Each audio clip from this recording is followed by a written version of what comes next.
Olá, hoje eu converso com um músico curitibano movido pelos acordes calmos da música indiana. Ele é, sem dúvida, um dos maiores nomes desse estilo de música no Brasil e foi um dos pioneiros na gravação de música New Age para meditação. Ele é compositor e toca, além de violão e guitarra, instrumentos pouco conhecidos por aqui, como o sarod, que ele trouxe para mostrar para a gente. Eu converso com o músico Ângelo Ismanhoto. Um prazer te receber aqui no Gente.com. É um prazer estar aqui. Falar desse estilo de Obrigado. música que ainda é tão curioso, tão diferente para nós, e a gente poderia começar contando como é que começou essa paixão pela música indiana.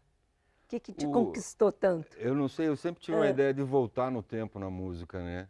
Eu lembro que eu nasci na época que os Beatles estavam estourando, Rolling Stones, toda essa turma, o rock and roll estava começando a dar seus primeiros passos, mas eu sempre pensei, de uma forma, não sei porquê, de ré, né? Tanto é que a gente trabalha, comecei fazendo, estudando violão com o Valdomiro Prodóximo, e ele me apresentou músicas da Renascença.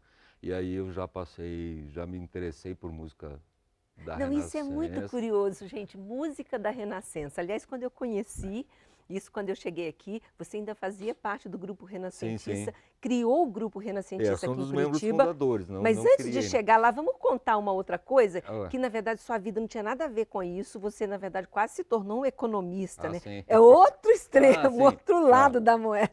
Eu trabalhava no processamento de dados do Banestado e Olha fazia só. economia. Mas a música sempre foi assim, eu nunca vou esquecer um dia que meu pai, acho que a culpa é do meu pai, porque ele chegou um dia com violão, sem eu pedir, sem nada, ele entrou em casa com violão. E aquilo assim, eu comecei a utilizar aquele instrumento, a começar a querer tirar som daquilo, e daí já comecei a querer aula, fazer tudo isso. E aí eu fui parar no Valdomiro Prodóximo, e o Valdomiro Prodóximo me apresentou umas peças da Renascença para alaúde e tal. E aí que depois que me faz essa conexão com o renascentista, né? Que aí eu comecei a desenvolver esse trabalho, comecei a gostar da música da Renascença, tinha alguns amigos relacionados ali com a Eunice Brandão, e a fundadora do grupo, né?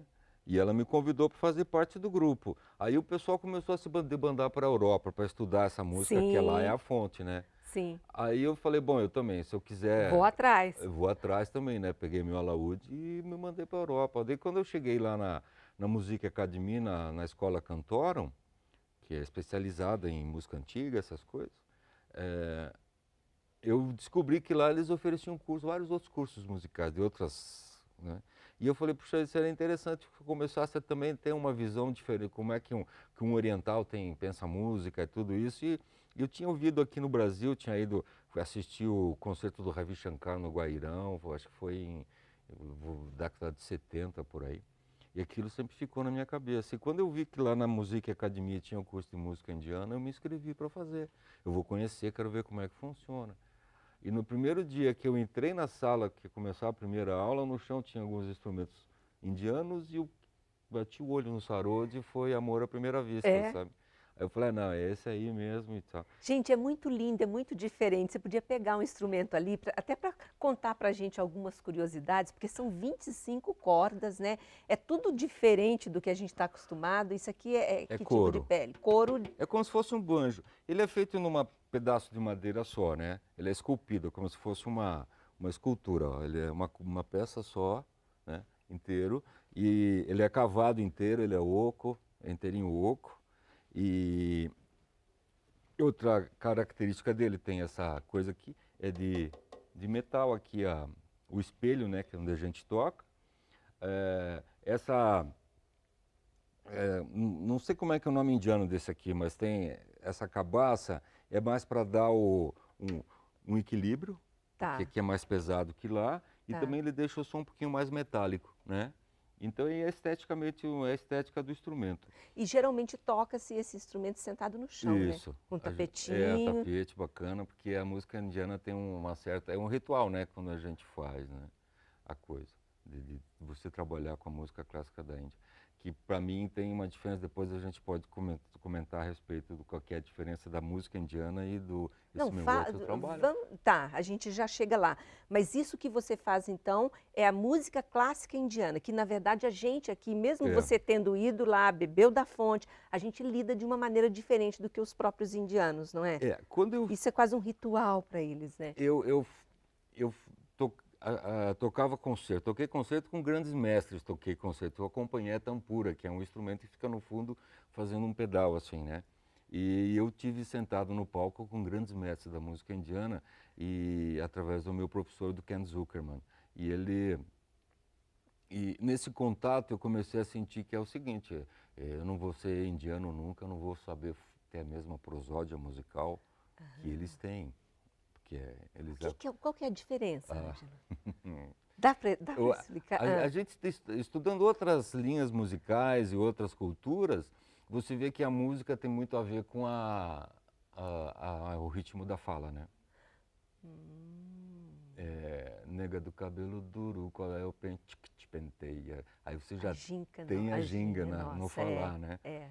E então eles têm o jeito dele falar. A música vietnamita também é bem estranha, porque o vietnamês, eu não sei que língua que falam lá, deve ser vietnamês. Nem eu vou saber te ajudar nessa. É.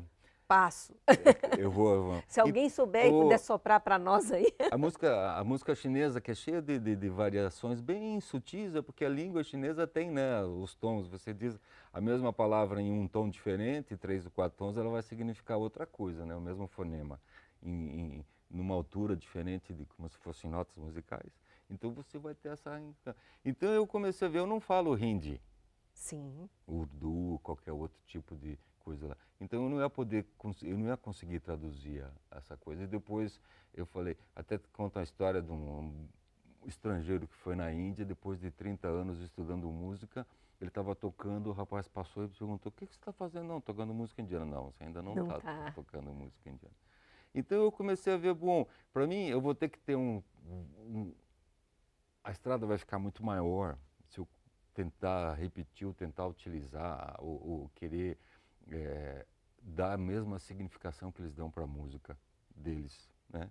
Então eu tenho minha cultura, eu tenho lá em casa, né, no Brasil, eu tenho, e como uma característica do raga são temas melódicos curtos que você vai desenvolvendo, improvisando, eu falei, puxa vida, e vamos supor, você tem um raga na Índia que significa a moça está esperando o amado dela chegar. Não, então, já explique para nós o que é um raga. É é muita curiosidade, eu sei que eu já estou estourando o tempo desse bloco, mas vamos explicar o que é um raga. O raga é a principal forma da música no norte da Índia. Tá. E o raga significa o suprassumo, o gosto da coisa, entendeu? O sentimento que certa objeto, entre aspas, tem. Então o raga, ele não é um termo musical, nada, ele foi usado para explicar essa função do raga, né? Que faz com que você imagine situações que acontecem no dia a dia.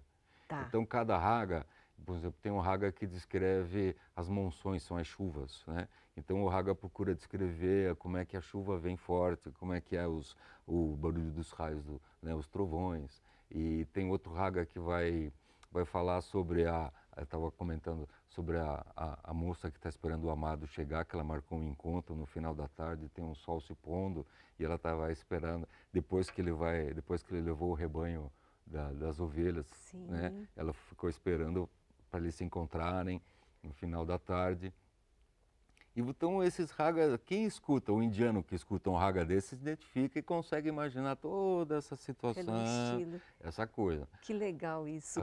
Aí quando eu toco Terezinha de Jesus, é uma questão relacionamento. Não, mas isso nós vamos mostrar depois, no próximo bloco, porque o Ângelo está fazendo adaptações de cantigas de roda para os ragas indianos. É muito curioso isso. A gente podia só... Porque eu não posso sair desse bloco sem mostrar um pouco o som desse instrumento maravilhoso. O Ângelo coloca aqui, olha, um adaptador para facilitar, porque aqui não está sentado no chão, enfim, deve ser um pouco mais complicado até para tocar.